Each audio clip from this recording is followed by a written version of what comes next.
We have a parent now, Melissa Wilkins, whose children go to Deer Creek, and she's going to come and talk to us a little bit about what actually she's seeing as a mother from her children. So, Melissa?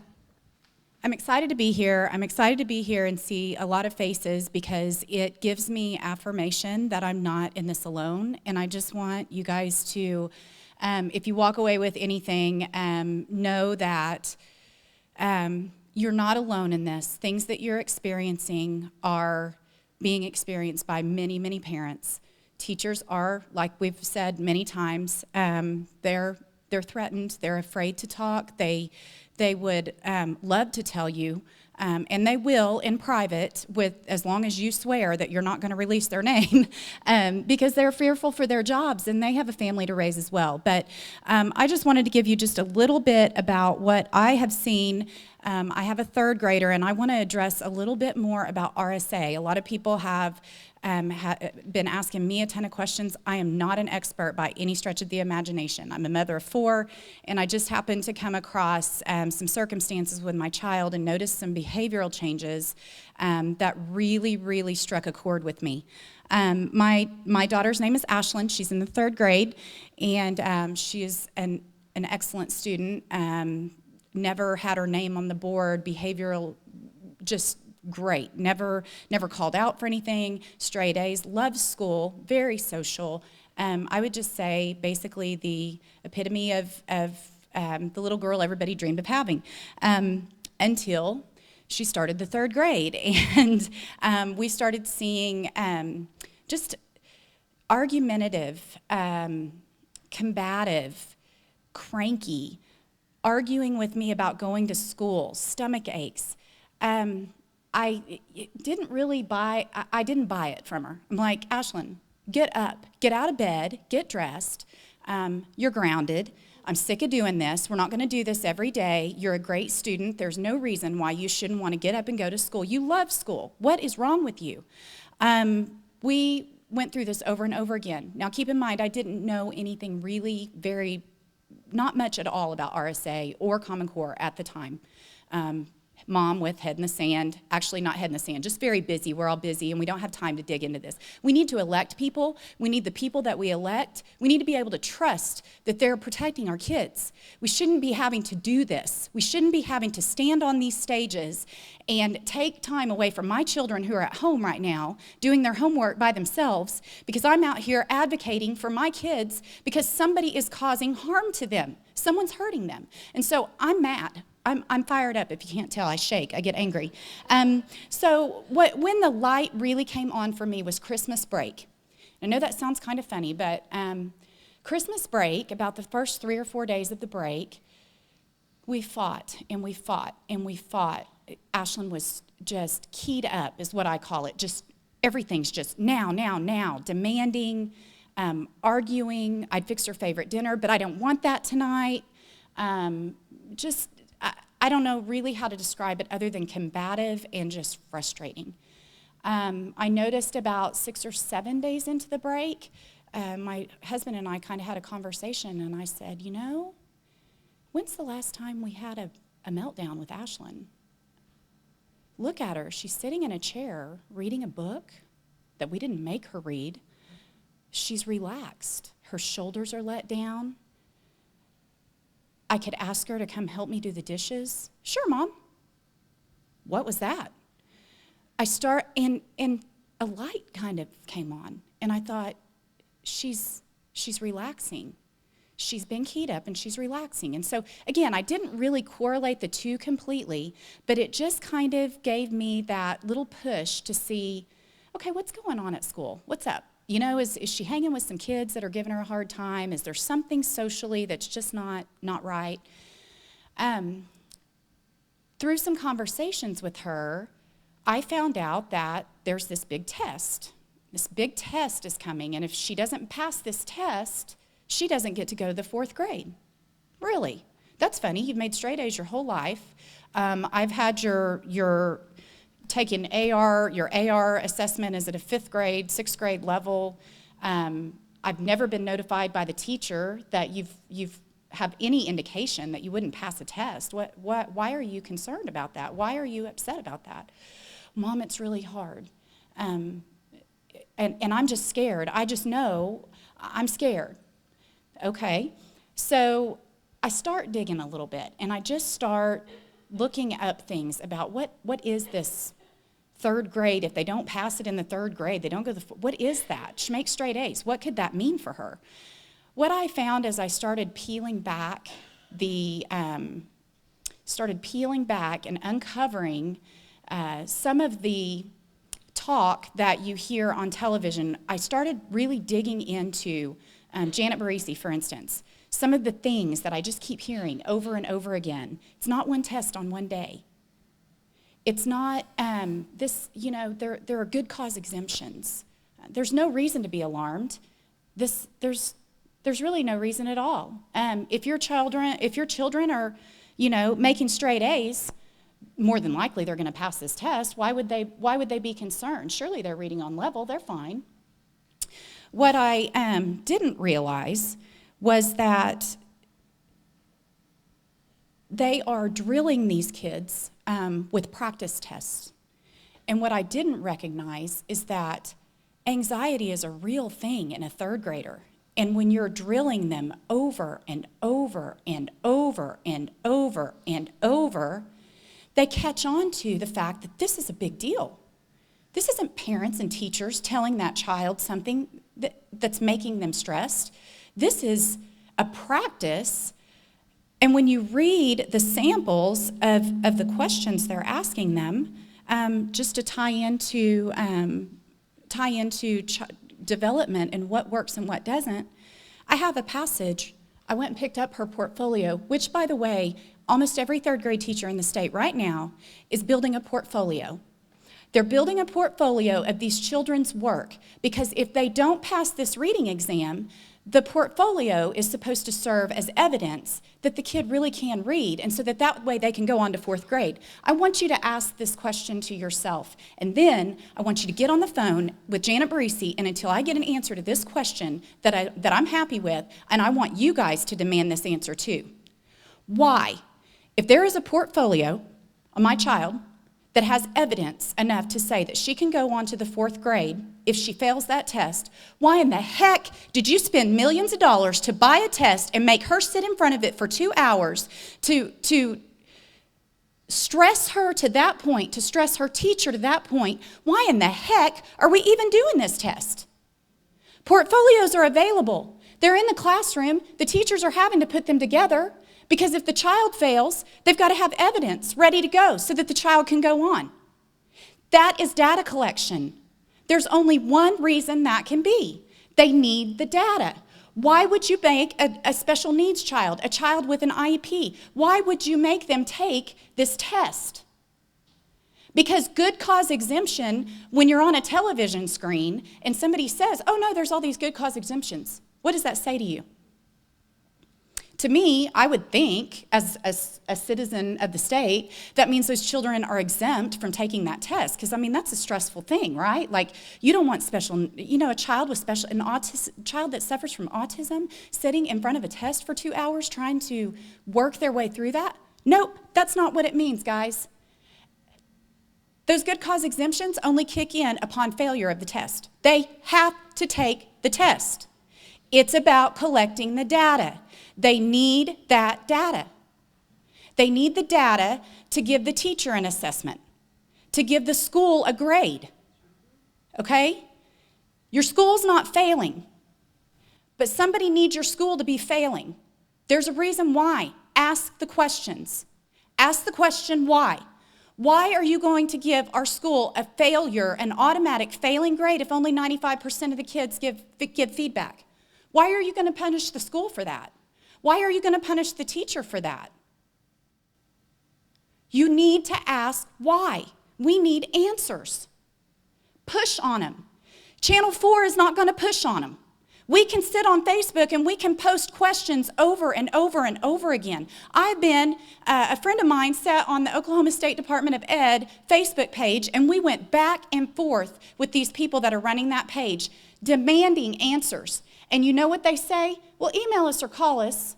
Email us or call us. Email us or call us. All the teachers in third grade are making portfolios. You want to know what their response was? That's unfortunate. They're not required to do that. They don't have to do that. Really. Because if my child fails that test and that teacher hasn't put that portfolio together, she gets to live with that. Because now I don't have proof that my daughter can read and go on to fourth grade. Okay, so back to her portfolio, which is being created, and I went and picked it up from the school today. And there's a passage, a practice assessment. This practice assessment, the passage is about a little boy who's a bully. The little boy's a bully and he bullied somebody. So the passage goes on to say that the kids in the class were upset about that, so one of the kids, they sent a representative out of the group over to bully the kid back. Story ends, okay? That's the passage. Bully, get him, all right? So then, I want to tell you, let me read the question. Let me tell you why the third graders are failing this test. Let me tell you why we need to be concerned that our straight A students who read very well are going to fail this test. Question. What do you think about what has happened so far? What do you think about what has happened so far? How's a third grader supposed to answer that? Okay? Next one. Put yourself in Brian's place. Describe how you would feel and what you would do. You need to be concerned about that. How do they answer that? How do they answer that question? That's the essence of Common Core. This is where Common Core meets RSA, okay? I'm going to tell you right here. CCSS at the top of this page, literacy. CCSS, Common Core State Standards. My children attend Deer Creek Public Schools. This is what we're doing, okay? Now, I'm going to skip forward to today. And I had to call on some friends before I came here tonight because I was sobbing at my kitchen table. And guys, I am not a political person. I'm a mom, you know. I worked for Life Church for a couple of years. I decided to stay at home again. I'm a stay-at-home mom. My child came home today, my third grader, and I actually recorded audio when she started talking. I just hit the button I don't know why, but she said, we did a big test today, Mom, at school, a big practice test. Okay, what was over? It was an hour and a half. An hour and a half, okay, so what was this? So Mama, who's been researching, and I'm kind of getting like, oh, really? Right, okay, so tell me about this, right? Okay, so what was it about? Well, it was a reading test. Okay, so did you read some passages? Yeah, there were some stories. What were they about? Oh, they were about a guy who had a bunny and he was going to sneak it into school, and then there was one about an elephant's trunk, and there was one about a kid that ran into his teacher and he wanted to, something about a bake sale, wanted to sign up for a bake sale or something. Okay, those sound like really cool. So what kind of questions did they ask you on those passages? Well, that's why it was a little bit tricky. Okay. Well, they asked, when the kid bumped into the teacher, it said, what do you think the teacher felt? Surprised, excited, worried, or scared? Those were her choices. Can you differentiate between surprised and excited? I mean, to me, they're kind of the same thing, right? As an adult, that's hard for me to answer. As a third grader, how is she supposed to predict the outcome of somebody running it? I mean, that's not developmentally appropriate. And what the heck does it have to do with her ability to read? Janet Barisi is on TV saying kids need to be able to read to go on to fourth grade. They quit learning to read and reading to learn. We've all heard it 100 times. I'm so sick of hearing it, I could just scream. Because, first of all, that's not true. I mean, how can you say that? Second of all, I mean, we continuously learn to read our whole lives. I'm still learning words I didn't know. So, no, we don't stop learning to read and only read to learn. I mean, I'm not a professional, but Even I know that's true, okay? The second part, another thing she's said recently was somebody asked about getting back to the 3 R's. She indicated that you needed to be able to read to be able to do the 3 R's. Really? You need to be able to read to learn to read. You need to be able to read to learn to write. I mean, I'm sorry, but I have 4 children from 15 down to 4. We teach them their alphabet before we teach them how to write. Letter A and letter B. We're teaching them how to write before we teach them how to learn how to read. 2 + 2 = 4. What did you need to read? Now, I'm not for 1 minute saying that we should allow children that can't read to progress ahead when they don't need to do that. I'm not even pretending to even get close to saying that's true, because I don't believe that. I think if we need to retain them at 3rd grade because they're not reading on level, absolutely, let's do that. But let's let that discussion lie between the teacher, who is the professional, the teacher, and the parent who just happens to have given birth to that child and who is ultimately responsible for them. So that's where my deepest concern lies in. It's like a trick. It's like tricking these kids into not passing this test. You cannot ask them questions, subjective questions. In 3rd grade, they're not asking facts about the passage. That doesn't prove to you whether they can read or whether they can't read. These kids can read. Quit letting them sit on a television set and tell you that these kids cannot read. These teachers are teaching them to read. They're doing a great job of it. There may be a few kids that need some remediation, and that's exactly what they need, and let's get it for them. But you cannot remediate a child and give them you can't teach them to take a test. You can't teach them away from test anxiety. You can't do that. Pouring more money into remedial reading is not going to help a summer program of let's send them over the summer and give them more lesson. Let's take away their summer so that they can go to extra reading lessons so that they can take the test again and still fail because we're asking questions like this, first of all, which is a trick, but also because that's a test. That's learning to take a test. That's not learning to read.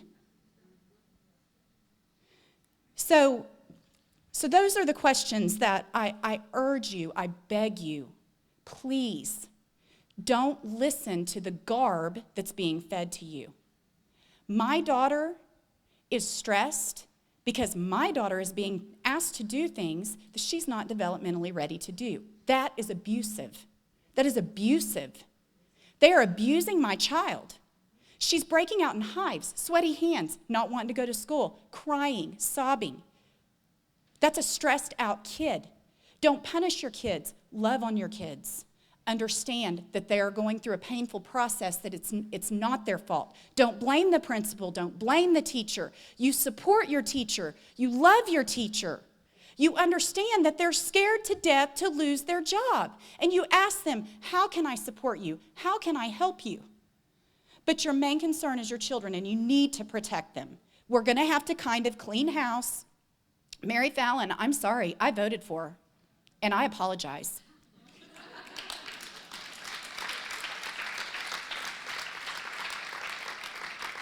I owe my kids an apology, and I'll cry. I mean, like it hurts me that I put people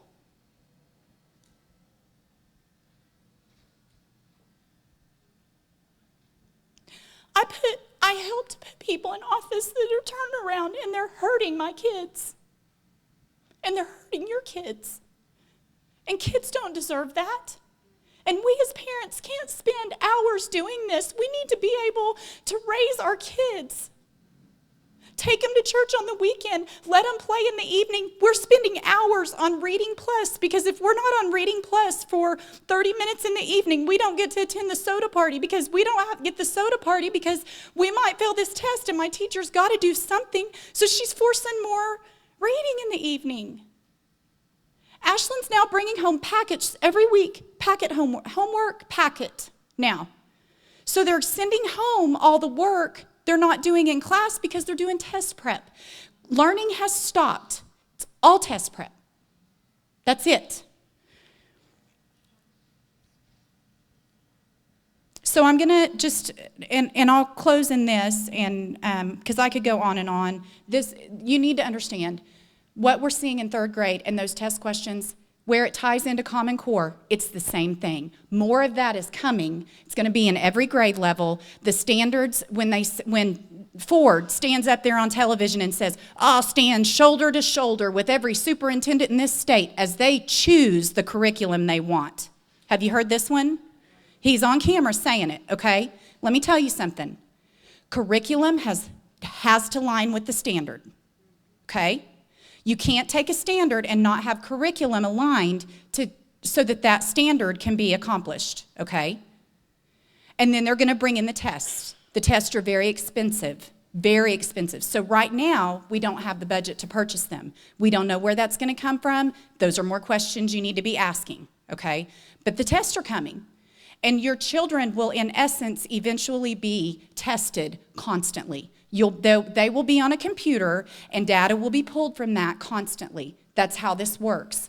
Third grade right now, in essence, it's the same thing the rest of the way, okay? So you need to understand that. And then I want you to look in their math books, look at some of the crazy math. You're going to see some crazy, nutty math. I have 8 different methods for doing an addition problem that looks like it takes 100 steps to do 10 plus 10. We got to draw a picture, and we have to, if we're adding 12 plus 10, we need to go up 10 so that we know, and then we need to come back down. And then I can't even help her. They're taking that away from parents too. Parents, you can't help your children with their homework. You want to know why? Because we weren't taught that way. See, we were taught computation, to compute. We were taught add and subtract, efficiency. We understand what add and subtract is. This is not critical thinking, deeper thinking. This is spinning your wheels with the same 2 plus 2 equals 4, only giving them 6 different methods. So if they don't use the right method, we're going to count them wrong. Do you see what I'm saying? Okay, so what I want to encourage you to do, look in the math books, look at the reading, keep samples of your homework, have that available for your legislators. When they start asking and they start making claims that everybody I've talked to, and I'm going to quote, who was the lady that voted, and she, what was her name? The first time that, was it 3167 that Floyd, yeah, Floyd. She and I need to meet. Floyd indicated that she had visited with many, many teachers and administrators in her area, and that every single one of them were excited about Common Core. They're excited about this. This is a great thing for our state, and they're really excited about it. She debated this as the bill was being presented. She debated the bill. Now, the bill passed the House, that House committee, and it's still alive. We need to fight. We need to be telling our legislators, we need 3167 to pass. We need 3167. That's a big number. 3167 is the one we want. If we don't get that, there's another bill that delays this, buys some time. But I'm telling you, we need to be on the phones. You need to clog the emails. You need to tell your friends, tell your family. This affects every child in the state of Oklahoma. You need to step into that classroom, know what's going on with your kids. Don't punish them, love them through it, and understand where this is coming from. Don't blame the wrong people. Hold the people that are doing this accountable. Hold them accountable. Clark Jolly, Mary Fallon, Janet Barisi, there's a whole list. I mean, you need to dig in, learn for yourself, okay? I beg of you to do that. All right, thank you.